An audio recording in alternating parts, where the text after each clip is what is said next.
जादू की चक्की। बहुत समय पहले इजिप्ट में नूर नाम की एक गरीब नौकरानी रहा करती थी। वो अनुबिस नाम की एक लालची मालिक के पास काम किया करती थी। जब वो पूरा दिन छांव में बैठा रहता था, तब नूर और उसका भतीजा उस मालिक के बगीचे में काम करते थे। नूर फलों और सब्जियों को निकालती थी और दूसरी तरफ रा और सेक खरपतवार काट देते थे। हर रोज शाम को जब वो फल और सब्जी की टोकरी लेकर अनुबिस के पास आते थे, तो उस भारी टोकरी को वो तराजू पे रख दिया करता था। बुरा नहीं। लेकिन जब भी नूर अपनी तनख्वाह मांगती, वो हमेशा चिल्लाता था, कल वापस आना। तो नूर के पास तो पैसे ही नहीं थे और बिना पैसे वो अपने लिए और भतीजों के लिए खाना कैसे खरीदती। एक दिन वो अलमारी के पास गई, पर वो भी खाली थी। मैं जाऊंगी और मालिक अनुबिस से कुछ खाने के लिए जरूर मांगूंगी। नूर सीधे वहाँ से मालिक के घर पर गई। दरवाजा नौकर ने नहीं खोला, बल्कि खुद आकर मालिक ने खोला। तुम क्या चाहती हो? मैं बहुत व्यस्त आदमी हूँ। नूर ने उसकी रसोई की ओर झांका। जब उसने स्वादिष्ट खाना देखा, तब उसे और जोरों की भूख लगने लगी। मुझे बस थोड़ा सा खाना चाहिए, मेरे भतीजे दोनों बहुत भूखे हैं। खाना? मेरे पास भी अपने लिए ज्यादा नहीं है। उसने झूठ बोला। चली जाओ। बेचारी नूर खुद के लिए ना सही, अपने भतीजों के लिए बिना खाना लिए चली आई। घर के रास्ते पर नूर को एक गुफा के सामने से गुजरना पड़ता था। अचानक उसे गुफा के अंदर से किसी की रोने की आवाज सुनाई दी। कोई बहुत जोर से रो रहा था। वो अंदर की ओर गई। अरे ये आवाज कैसी है? मुझे लगता है कि किसी को चोट लगी है। वो तो एक सर्पोपाट था जो पत्थरों के नीचे फंस गया था और दर्द की वजह से जोर जोर से कराह रहा था। पहले तो नूर उसे देखते ही डर गई, लेकिन थोड़ी देर तक उसे रोते कहरते देखते हुए उसे उस पर दया आई और उसका डर भी खत्म हो गया।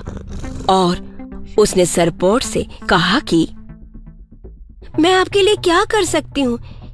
इस बड़े से पत्थर को मैं नहीं उठा सकती हूँ। तो सरपोट ने कोने की ओर एक अलमारी की ओर इशारा किया। वो अलमारी तो सुंदर खजानों से भरी हुई थी। सोने की चक्की को नीचे उतारो और उसे मेरे पास लाओ। नूर ने उसे वो चक्की सौंप दी। देखो और सुनो। वो चक्की के हत्थे को घुमाने लगा और घुमाते घुमाते उसने कहा, सोने की चक्की, कृपया मेरी मदद करो। तुम्हें पता है कि मुझे क्या चाहिए? और जैसे ही उसने जादुई शब्दों को कहा, तब एक फावड़ा उसके सामने खड़ा हो गया और उसने खुद से खोदना शुरू कर दिया। उसने भारी चट्टान को उठा लिया। अचानक एक और फावड़ा प्रकट हो गया। उसने भी खुदाई शुरू कर दी। फिर एक और फावड़ा आया और एक, उसके साथ एक और।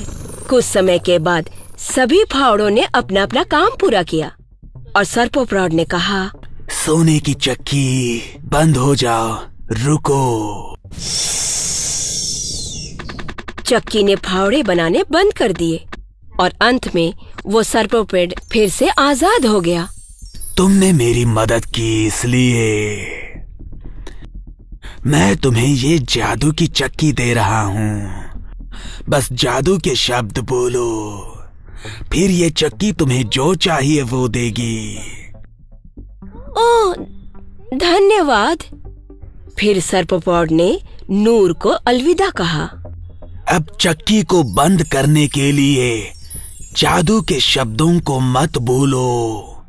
वो तब तक नहीं रुकेगी जब तक तुम उन जादुई शब्दों को नहीं कहोगी।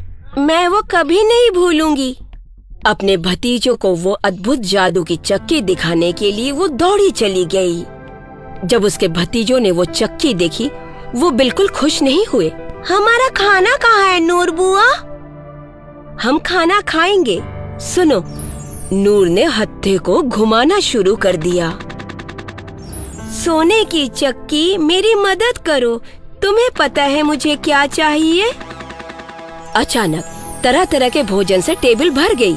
वहाँ पर टर्की, हैम, मसले हुए आलू, मटर और गाजर, फल, पनीर, दूध और ब्रेड था। तब नूर ने कहा, सोने की चक्की अब बंद हो जाओ। चक्की ने खाना बनाना बंद कर दिया। तब रा चिल्लाने लगा, ओ मौसी, नए कपड़े मांगते हैं ना। नूर ने जादुई शब्द कहे और पलक झपकते ही सभी के कपड़े नए में बदल चुके थे। तब सेठ ने कहा, चलो नया फर्नीचर मंगाते हैं। तब नूर ने हत्थे को घुमाया और जादू के शब्द कहे। तब चक्की ने उन्हें सुंदर नया फर्नीचर दिया। तब रा और सेठ एक साथ चिल्लाने लगे, हम अमीर हो गए हैं। वो अपने नए बिस्तर पर ऊपर नीचे उछलने लगे। बस याद रखना, कभी भी किसी को जादुई शब्द मत बताना। अगली सुबह नूर और उसके भतीजे मालिक अनुबिस के बाग में काम करने के लिए नहीं गए। नूर घर पर ही रुक गई, उसे कुछ फूल के पौधे लगाने थे। सेठ और रॉ नदी पर मछली पकड़ने के लिए चले गए। तब मालिक अनुबिस उनके घर पर आए, ये पता लगाने के लिए कि नूर और उसके भतीजे उनके यहाँ काम करने के लिए क्यों नहीं आए। वो उनके घर पर नई चीजों को देखकर हैरान हो गए। वो जोर से चिल्लाने लग गए, ये सब तुम्हारा नहीं हो सकता। तुम लोगों को ये सब कहाँ से मिला? ये एक राज है, मैं आपको नहीं बता सकती। अगर तुम मुझे नहीं बताओगी तो मैं राजा के पास जाऊंगा। वो तुम लोगों को चोरी के आरोप में जेल में डाल देंगे। नूर ने उन्हें चक्की दिखाई। मैंने कुछ भी नहीं चुराया, ये चक्की मुझे वो सब कुछ देती है जो मुझे चाहिए। मालिक अनुबिस ने चक्की को उससे छीन लिया। मैं तुम्हारे लिए इसका ख्याल रखूंगा। और वो चक्की को लेकर अपने घर गया और उसने चक्की को नीचे रखा और हत्थे को घुमाते हुए कहा, कृपया मुझे कुछ सोना चाहिए। कुछ भी नहीं हुआ। फिर वो गुस्से से चिल्लाने लगे, मैं सोना अभी चाहता हूँ। फिर भी कुछ नहीं हुआ।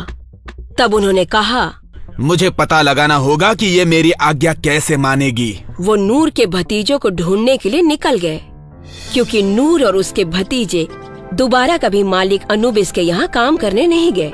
नूर अपने ही बगीचे में काम करने लगी। दोनों भतीजे हर वक्त मछली पकड़ने में लगे रहते और वो जादुई चक्की उन लोगों को वो सब कुछ देती रही जो उन्हें खुशी से जीने के लिए जरूरी था। मालिक अनुबिस ने सेथ और रॉ को नदी के किनारे मछली पकड़ते देखा। मेरे प्यारे साथियों, मैंने सुना है कि तुम लोगों के पास एक चक्की है जो तुम लोगों को जो चाहिए वो देती है। मुझे बताओ कि ये जादू की चक्की कैसे काम करती है। यह आसान है, आप बस कहिए कि सोने की चक्की कृपया मेरी मदद करो। तुम्हें पता है कि मुझे क्या चाहिए और आपको जो चाहिए वो मिलेगा। सेथ ने तुरंत अपने भाई को कोहनी मारी और फुसफुसाया, ये तो एक राज था। रा ने दूसरा कोई भी शब्द नहीं कहा। बहुत ही दिलचस्प। अब वो जान चुका था कि चक्की कैसे काम करती है। वो अपने जहाज की ओर भागा गया। वो गांव से भाग गया ताकि कोई ये ना जान सके कि उसके पास जादुई चक्की है। उसने तो चक्की की आजमाइश ही नहीं की। फिर बीच समंदर में जाकर हत्थे को घुमाना शुरू किया। मुझे पहले इसे जांचना चाहिए। अब मैं थोड़ा नमक मांगूंगा। अपनी लालची आवाज में उसने कहा, सोने की चक्की कृपया मेरी मदद करो। तुम्हें पता है कि मुझे क्या चाहिए। यकीनन चक्की ने नमक बनाना शुरू कर दिया। उसके बाद चक्की ने बहुत नमक बनाया और अब उसका जहाज नमक से भर गया था और भारी हो गया और वो चिल्लाया, इसे रोको, बंद करो सोने की चक्की, अरे अब रुक जाओ। लेकिन वो रोकने के शब्द को नहीं जानता था, तो चक्की रुकी ही नहीं।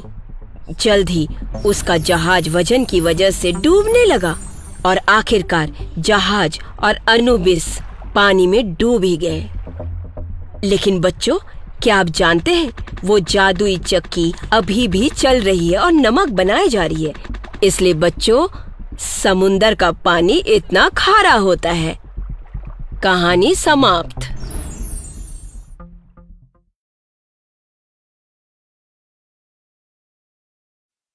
If you enjoyed this story, please like and subscribe our channel and press the bell icon to get future updates. And don't forget to comment.